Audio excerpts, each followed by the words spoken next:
So emulation's been a very controversial topic for a long time. We're going back to like the early 2000s when people would talk about the possibility of running Nintendo and Game Boy games on your computer. It's been controversial where people aren't sure if it's considered piracy, if it is a bad thing, if it's illegal, if it's legal, and if there are any ramifications or any measures that these companies can take to stop the development of this. Most recently, it's come out that emulation is pretty much legal, completely legal, and these developers can continue to develop these different systems, these different emulators, programs that run games.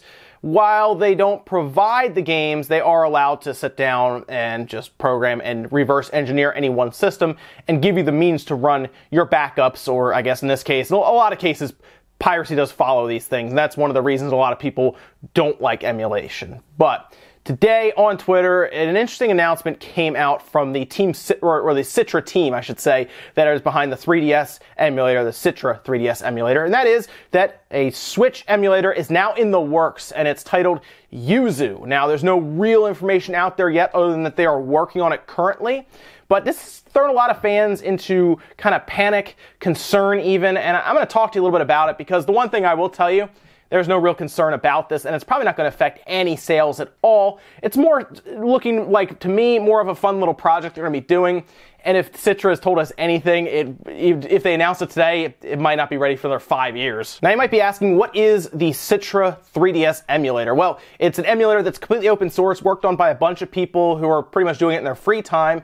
And because it's open source, anyone can download and look at the source code. But the idea here is to play homebrew and retail games just on your computer, on a laptop. Pretty much anything that runs, at this point, from what I can tell, Windows. Now, I think they've also worked on some Linux support, but mostly it's based around Windows like a lot of emulators are. They usually develop for Windows first, and then look at other operating systems. But this emulator started back in 2014. It's now 4 years later, because it was early 2014 when they started.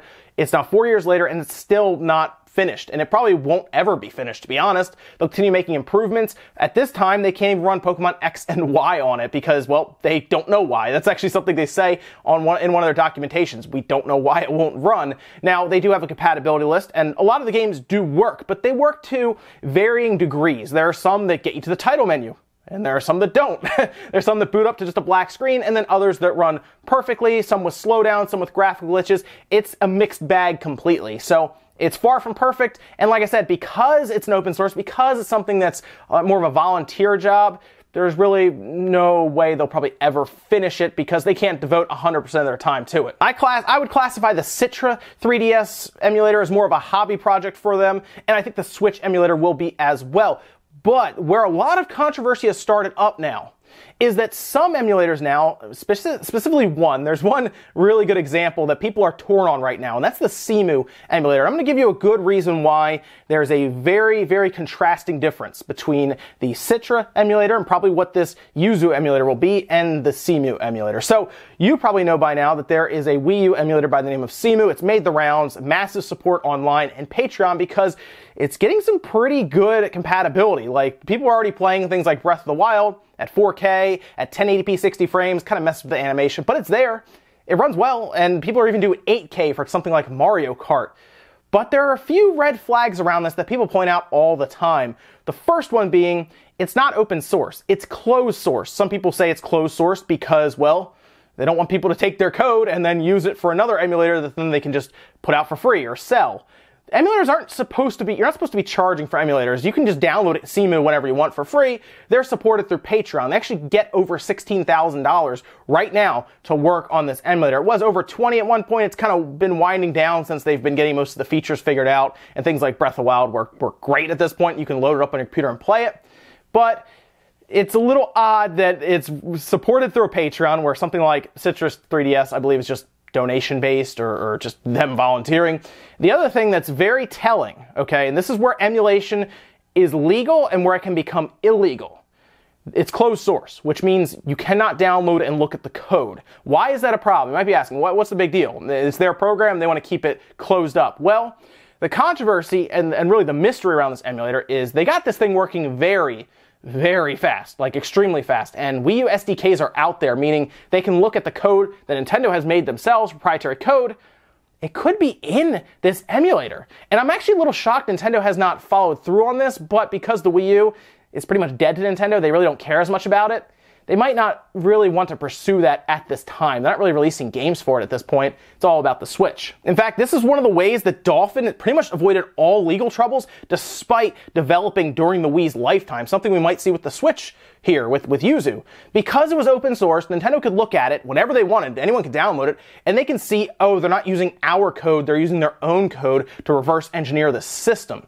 That's completely legal. You're allowed to take a system, reverse engineer, and rebuild it in your own code, and then provide it as an emulator. You cannot go and use code that Nintendo has proprietary design over and use it in your program. That is where it becomes illegal, because you're using someone else's work to then provide in your own program to that degree. It's essentially, I guess you could say, it's like if you plagiarize a paper, you get in trouble for that, right? Well, if you take their code over and move it and use it in some way, well, then you're breaking the law. And that's where they could technically pursue you for legal damages or ramifications of some kind in the courts. But if you keep it open source and you don't use any of their coding, you're pretty much in the clear. You're good. So there are a lot of questions right now around why Cemu is closed source. Again, it's very odd, and the fact that it became a working emulator so fast. They announced it, and then like a year later, it's running full Breath of the Wild at 1080p and everything, no problem. They step up to 4K. Very, very accelerated. Some people could say it's because of the money behind it.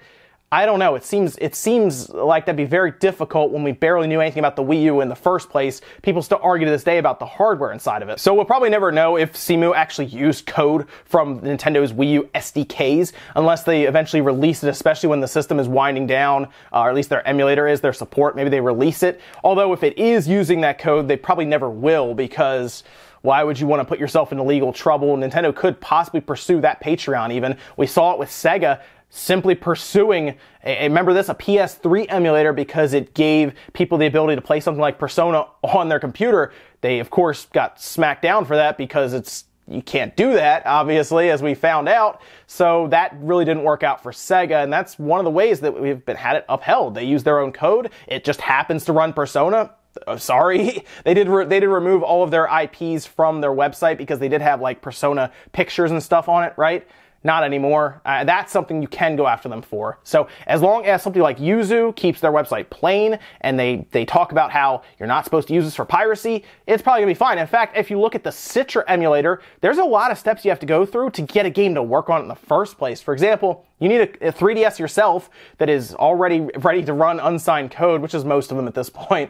But you have to be able to run unsigned code that can then dump an entire cartridge, your cartridge, decrypt it, and then you can run it on your computer. So they try to make it as close as possible to you already having a system that is modded, that can then pull information from a cartridge so that you can prove that you own it. Now, of course, you could take your friends and do it, but they even say that's don't do that, basically. So no, people who design emulators get this bad rap that they are bad, that they are breaking the law. And in fact, they're not. As long as they follow the steps of open source, where people can read it, they use their own code, nothing's stopping them from developing emulators, and I actually encourage them to do so because, one, I think it's very good for the homebrew community, because then you can download an emulator and kind of work on it off of the system. Maybe you're on your computer, you can run it up very quickly and load it up. And even sometimes they even build those into whatever they're working with. I like that idea. And of course, it gets people to understand and learn more about the system going forward. And it keeps the system alive in a time maybe where it's not easy to get a Switch 20 years from now, right? Well, you have an emulator that you can use and at least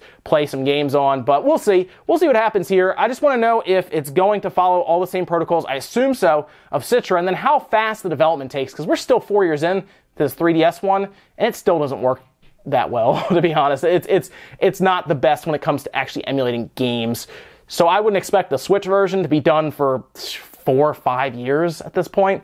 It won't actually affect the Switch's lifespan. If anyone's worried about this, it's not going to affect the Switch when it comes to sales or anything like that. It probably won't even affect it when it comes to piracy. But I'm curious what you guys think about this. Are you annoyed that this is happening? Do you not want this to happen? You're like, I don't want emulators to possibly affect sales of the Switch, because maybe you see a different light. Maybe you know a lot of people who don't buy the system and just download emulators and download games and pirate them. I think that's a very small amount of people, by the way. We're talking like single percentages, like 2-3% or something like that. Not a lot. And also keep in mind, this takes away the functionality of the dual Joy-Cons, the portability factor. Even if you play it on a laptop, emulators aren't easy to run. This won't be an easy thing to run either. So don't think you're gonna just use your cell phone even or or use an underpowered laptop to play it, the Switch will still be the best way to play these games portably, and that won't be remedied by an emulator ever. So don't really get that in your mind thinking that it's going to really affect its market. It probably won't, but I want to hear what you guys have to say.